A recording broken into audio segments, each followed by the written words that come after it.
Senator Cayetano po kasi he has filed a resolution urging the Senate to call on the government to pursue the interim release of former President Rodrigo Duterte, the possibility of negotiations with the International Criminal Court or a similar arrangement at the Philippine Embassy in The Hague, Netherlands, yung parang possible house arrest in The Hague, Netherlands Embassy. And you have no control over ICC of Justice to do its work. Hindi na po makikialam ang Malacanang on this matter. In spite of allegations of misuse of confidential funds. However, the COA clarified that an unmodified opinion does not necessarily mean that there were no misstatements found during the audit. Ano po ang reaction dito? So, ipagpunyagi po natin ang mga competent na staff ng OVP. At maaari na po tayong tumanggap ng inyong mga katanungan. Unang tanong mula kay Christian Misorias, Radyo 630.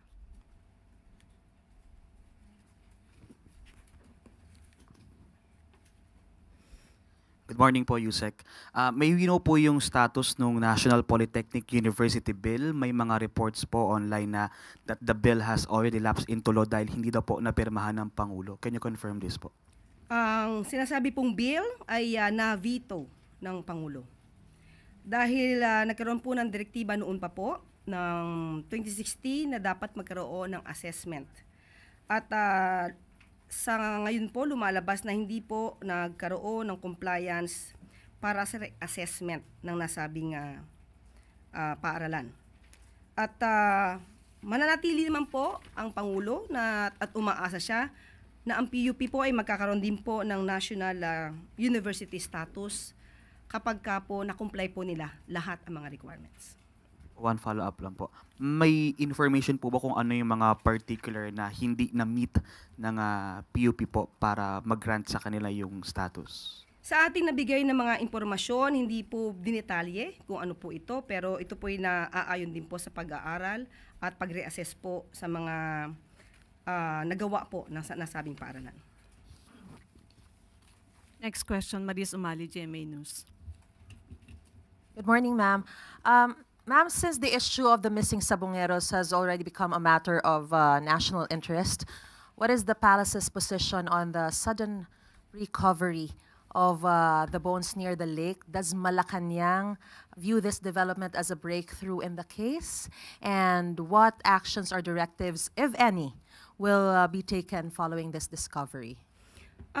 Sa Pangulo po, dapat po talaga ay mas alamin pa kung ito pong mga natagpuan ay talaga may kinalaman po sa nasabing kaso ng mga missing Sabongeros.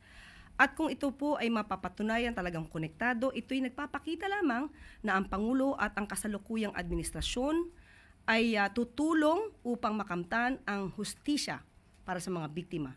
At hindi po ito pababayaan, hindi po magkakaroon ng cover-up. Tuloy-tuloy pa rin po ang pag-iimbestiga. Yan po ang nais ng Pangulo. On another topic, Undersecretary, may we get the palace reaction on civil society groups and even health groups expressing deep alarm? As a matter of fact, some oppose the appointment of the new PCO Secretary Dave Gomez being a longtime executive of the tobacco industry. Siguro po, mas maganda po na mismong si Secretary Dave Gomez ang sumagot ng patungkol po dyan. Pero hindi maapektuhan ang Pangulo. Sa ngayon po, dahil siya naman po yung na-appoint, malamang ay hindi naman po apektado ang ating Pangulo. Pero sabi nga natin, lahat naman po ng mga heads of the agencies, cabinet secretaries, laging on notice. Thank you, ma'am. Next question, Maricel Halili, TV5. Good morning, Yusek. Yusek, Secretary of State Rubio mentioned that they look forward to hosting the visit of President Bongbong Marcos in Washington in a few days. Can you confirm this, Yusek, sa July 22 yata? Sa ngayon po, ang magbibigay po ng detalye patungkol po dyan ay ang DFA. Titingnan ko lang po kung mayroong bagong update po sa atin. Okay. Mas gugustuhin ko po na ang magbigay po ng statement ay ang DFA. Pero hindi po natin to dinideny. Pero mas maganda po na DFA po ang magbigay sa inyo ng detalye. Pero mampahabol, baka lang meron tayong nakuhang info if ano yung mga possible na agenda ni PBBM sa pagbisita doon. Of course, he will talk to US President Donald Trump, pero ang mainit kasing issue ngayon yung about sa tariff. Okay, pina-finalize po kasi yung detalye. At sinabi ko nga po, kino-confirm po, hindi ko po dinideny, kino-confirm po ang pagbisita po ng ating Pangulo at sa US, July 20 to 2020. Tama, 22. July 20 to 22. Pero po, confirm. Pero po, yung ano yung detalye na pag-uusapan, ang DFA na po ang magbibigay sa inyo. Salamat, Yusek. Next question, Marie Sumali, GMA News. Ma'am, isa pa po regarding the issue naman po tungkol dun sa si Senator Cayetano po kasi he has filed a resolution urging the Senate to call on the government to pursue the interim release of former President Rodrigo Duterte, including negotiations with the International Criminal Court for his possible house arrest. I understand you have no control over ICC, but yung sinasabi po niya na the possibility of negotiations with the International Criminal Court or a similar arrangement at the Philippine Embassy in The Hague, Netherlands, yung parang possible house arrest in The Hague, Netherlands Embassy. Does Malacanang intend to study, just study, and act on this resolution? Nagsalita na po ang ating SOJ Boying Rimulya patungkol po sa interim release. At kung may ganyan pong mga suggestion mula kay Senator Alan Cayetano, noted. Hahayaan na lang po ang Department of Justice to do its work. Hindi na po makikialam ang Malacanang on this matter. Sa mabibigay ko lang po ngayon, noted. Thank you, ma'am. Last question from Kenneth Pasyente, PTV.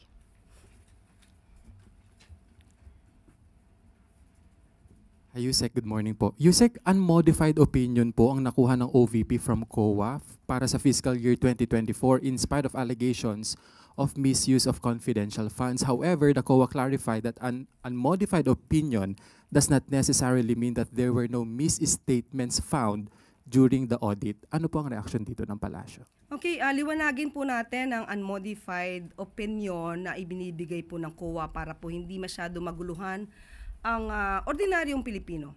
Pag sinabi po kasing unmodified opinion, it pertains only to the financial statement presentation.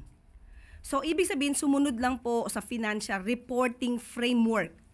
Kumbaga, yung format, kung ano yung laman, nagbalanse. Pero hindi po ito nagpapatunay na walang anomalya. Iba po yung tama ang pag-report at iba yung tama ang paggamit ng pondo.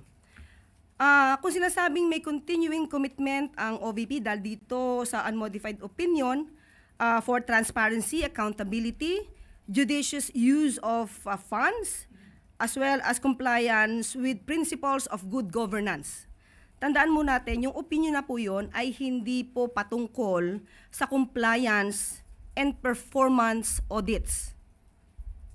Kung nagkaroon man po ng unmodified opinion ang COA for 3 years in a row, ang OVP, hindi po nangangahulugan na walang irregularidad sa paggamit ng pondo.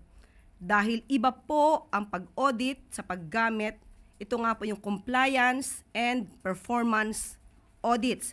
So ang ibig sabihin, yung level of compliance with regard to the laws, rules, and regulations, at kung ito ba ay nababase sa principles of efficiency and effectiveness, hindi po siya ang covered ng unmodified opinion ng COA.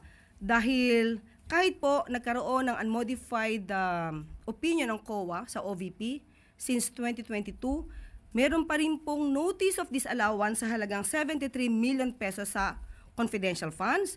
Meron din pong notice of disallowance or na-flag ang 164 million ng OVP for the 2023 confidential funds.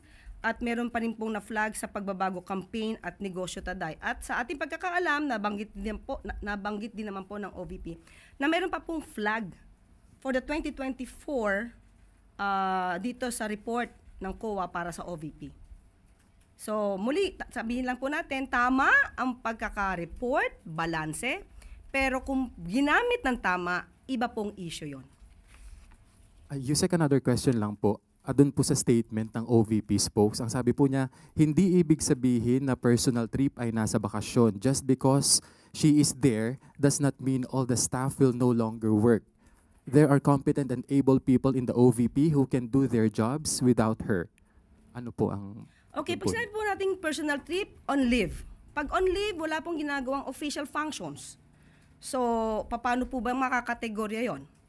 So, in other words, pag personal trips, walang ginagawang functions. So, parang bakasyon. Okay? And, sinabi din po ng OVP na marami silang competent staff to do the job while the Vice President is out of the country. So, ipagpunyagi po natin ang mga competent na staff ng OVP. Kahit na wala ang Vice Presidente sa bansa at on leave, nakakapagtrabaho ang ibang empleyado ng OVP. Okay po?